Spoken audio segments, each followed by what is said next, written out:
You know how some old houses have a feeling about them? A weight? Well, the house my friend Sarah bought wasn't just heavy, it was suffocating. She got it for a steal. A beautiful two-story Victorian on the edge of town, complete with a wraparound porch and stained glass windows. The previous owners had left in a hurry, leaving behind almost everything. Furniture, clothes, even food in the pantry. Weird, right? But Sarah was just thrilled about her bargain. For the first few weeks, everything was perfect. She was painting walls, sanding floors, making the place her own. Then the little things started. Doors she knew she'd closed would be found wide open. She'd hear faint whispers like a radio playing in another room, but she was always alone. She chalked it up to an old house settling, an overactive imagination. One evening, she was in the dusty attic, sorting through boxes the previous family had left. Tucked away in a dark corner, she found an old wooden chest. It wasn't locked.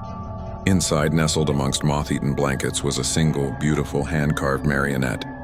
It was a little boy with a painted-on smile, rosy cheeks, and startlingly blue glass eyes. His name, Timmy, was stitched onto his tiny overalls. Sarah thought he was charmingly creepy and decided to hang him on the wall in her study. That's when things escalated. The whispers became clearer, a child's voice. It would call her name, Sarah. Sometimes it would giggle from the end of the hallway. One night she woke up to the sound of tiny, frantic footsteps running back and forth in the attic, right above her bed. She was terrified, but she told herself it was just rats. The next morning she walked into her study, and her blood ran cold. The marionette Timmy wasn't on the wall. He was sitting in her desk chair, one little wooden leg crossed over the other, facing the door. As if he'd been waiting for her, she freaked out. She grabbed the puppet, threw it back in the chest, and hauled the whole thing down to the basement, shoving it behind an old boiler.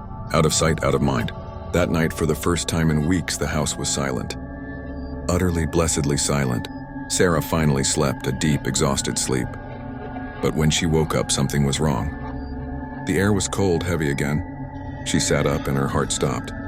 At the foot of her bed, standing perfectly still, was the marionette. Timmy.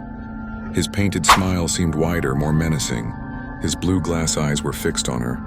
And then she saw the strings. They weren't hanging limp from his control bar. They stretched up into the darkness above her bed, taut and vibrating slightly. She followed them with her eyes, her breath caught in her throat, and that's when she saw it. Hanging from the ceiling, suspended in the shadows like a grotesque human puppet, was the body of a small boy. His limbs were limp, his head lolled to the side.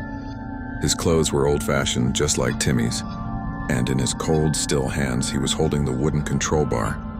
The strings led from his fingers down to the little marionette standing on her bed. Sarah finally understood. The whispers, the footsteps. It wasn't the puppet that was haunted. The house wasn't haunted. The puppet was the one doing the haunting.